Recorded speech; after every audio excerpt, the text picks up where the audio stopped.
সত্যি খুব ভালো লাগলো। আরে আপনি মেয়ের গায়ে হাত তুলছেন কেমনে? আপনি কি পাগল হয়ে গেছেন? দেখো, আমি তোমার বিরুদ্ধে অভিযোগ করব। আপনি জানেন আমরা কে? আপনি কোনো কারণ ছাড়া আমাদের গায়ে হাত তুলছেন। এক মিনিট, আপনি নিজেকে কি মনে করেন? আমি বলছি এখানে কি ধরনের বেয়াদবি চলছে? ধরেন।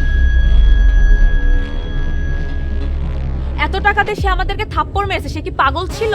আমাদের দুজনের সাথে কথা না বলে এসেছিল, এত টাকাতে চলে গেল। নাবিলা, আমার কি মনে হয় জানো, সে আমাদের থাপ্পড় দেওয়ার টাকা দিয়েছে, কিন্তু এত বেশি কোনো সাইকো হবে মনে হয়। আচ্ছা বাদ দাও, আমরা এত টাকা পেয়েছি তাও আবার থাপ্পড় খাওয়ার জন্য। হ্যাঁ, এটা আবার কেউ দেখেনি তো, নাহলে এটা অপমানজনক হবে। কিন্তু এত জোরে থাপ্পড় মারছে।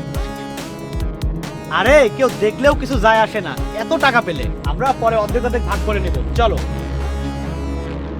আমি টাকা পেয়েছি, এতেই হলো। এই আমার পার্স নিয়ে চলে গেল। আরে সে আমার পার্স নিয়ে গেল, এখন আমি কি করব? হ্যাঁ হ্যাঁ, তাই তো, চলো আমরা ওর পিছে দৌড়াই। আরে এই আমার পার্সটা। তাই পার্স দিয়ে যা। আরে ওই যে তোমার পার্সটা, দেখো। এই ভিখারি, তুমি তো এক নম্বর চোর। আমার পার্স নিয়ে তুমি পালাইছিলা। হ্যাঁ, আমরা তোমাকে পুলিশে দেব। এক মিনিট। আপনি তো যে আমাদেরকে চরমে টাকা দিয়েছেন, তাই না? হ্যাঁ, আপনি এখানে কি করছেন? তোমরা এখানে কি করছো? আর আমি তো তোমাদেরকে থাপ্পড় দেওয়ার জন্য টাকা দিয়েছি, তাই না? আরে আমরা টাকা পাবো কোথা থেকে? এই চোর আমাদের পার্স নিয়ে পালিয়েছে। সে আমাদের টাকা নিয়েছে বলে তো আমরা তার কাছে এসে আমাদের টাকাটা ফেরত চেয়েছি। এই ভিখারি তোমার পার্স নিয়ে পালিয়েছে, এখানে তার কি দোষ? যদি সে তোমার পার্স নিয়ে চলে আসে, তোমরা তো তার টাকা নিয়ে পালিয়ে গেছো। আপনি কি আজে বাজে কথা বলছেন? আমরা কেন তার টাকাটা চুরি করবো? আমাদের কাছে তার থেকে বেশি টাকা আছে, আমরা তার টাকা চুরি করি। এই তুমি তাকে কিছু বলো। এই তোমরা কি ভেবেছিলে শুধু তোমরাই কি এসব কাজ করতে পারো? রাস্তায় বসে থাকা ভিখারি গায়ে হাত তুলবে? তোমাদের যা ইচ্ছে তোমরা তাই করবে?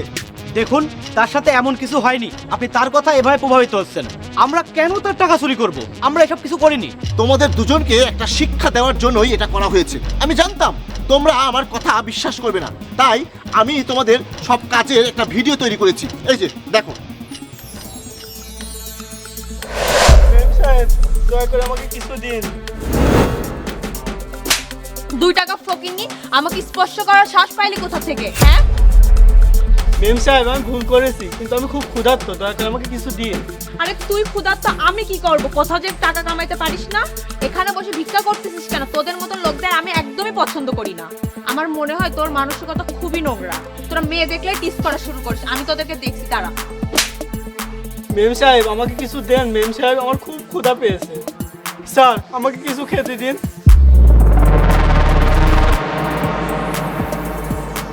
আরে তুমি খাবার খাওনি তো আমাদের কাছে কি চাও?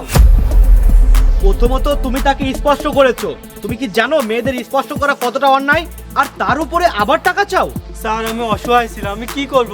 ম্যাডাম, স্যার আমাকে কিছু দিন। চলো নাবিলা, চলো এখান থেকে। এখানে দাঁড়িয়ে কেন মেজাজ খারাপ করছো? চলো।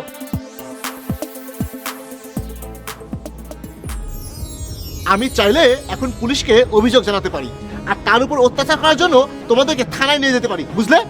না না, দেখুন, পুলিশ অভিযোগ করবেন না।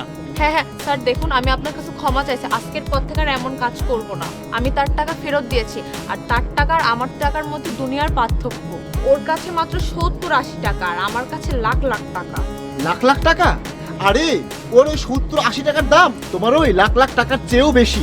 কারণ একজন মানুষ যখন ক্ষুধার্ত হয়, তখন আর তার কাছে 70-80 টাকা হয় না, তার কাছে ওটা হয়ে যায় 70-80 লাখ। তুমি কি বুঝেছো? আর তুমি যেভাবে তার গায়ে হাত তুলেছিলে, অত্যাচার করেছিলে, আমি নিজের চোখে দেখেছি, আর সেজন্যই এসব পরিকল্পনা করেছিলাম। আমি তাকে টাকা দেব, আর তাকে আমার সাথে করে নিয়েও যাব। আর হ্যাঁ, এরপর থেকে কারো সামনে আজে বাজে কথা বলবে না, নইলে আজ তোমাদেরকে চড় মেরেছি, এরপর তোমাদেরকে পুলিশের হাতে তুলে দেবো, বুঝলে? আর ওই টাকাগুলো তোমরাই রাখো। যাও এখান থেকে।